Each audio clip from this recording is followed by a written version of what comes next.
خبر شامل کریں اور آپ کو بتائیں کہ علیمہ خان نے کہا ہے کہ ایک کمشنر نہیں، بہت سے لوگوں نے ہمیں بتایا اندر نتائج کیسے تبدیل کیے گئے۔ اڈیالہ جیل کے باہر میڈیا سے بات کرتے ہوئے علیمہ خان نے کہا کہ بانی پی ٹی آئی نے کہا ہے الیکشن کے روز تاریخی دھاندلی کی گئی، 8 فروری کی رات کو مدر آف پوسٹ پول دھاندلی کی گئی۔ بانی پی ٹی آئی نے کہا کہ کرمنل لوگوں کے سارے کیس ختم کر دیے گئے اور پہلے پری پول دھاندلی کی گئی۔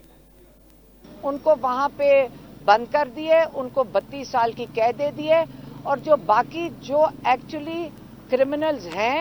جنہوں نے اس ملک کو لوٹا ہے ان کو آپ نے وی آئی پی ٹریٹمنٹ دے کر ہائی کورٹ میں بچایا ہے، اور ایک دن میں بالکل ایک کہتے ہیں نا کہ ہوا کی طرح اڑا دیے ان کے سب کیسز۔ ٹھیک ہے، یہ ان کی ہوگی مدر آف آل سلیکشن،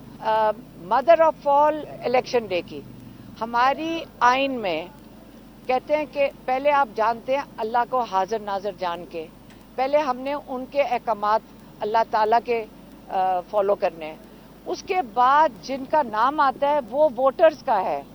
کہ ووٹرز کو اجازت دی جائے، عوام کو اجازت دی جائے اپنے جو نمائندے ہیں خود چن سکیں۔ اس کا مطلب ہے جو نمائندے ہیں وہ اس قوم کی نمائندگی جن کی کر رہے ہیں، ووٹر کی عزت وہ بنتی ہے۔ اب ووٹنگ ڈے پہ کیا ہوا؟ ووٹنگ ڈے پہ آپ نے پہلے انٹرنیٹ بند کیا، آپ نے کہا لوگوں کے ووٹ جو پولنگ سٹیشن تھے ادھر ادھر پھینک دیے،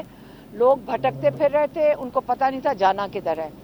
یہ ووٹنگ ڈے ریگنگ پہ آپ نے پوری کوشش کی کہ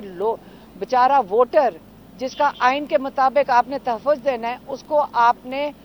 پورا دن اس عوام کے لوگوں کو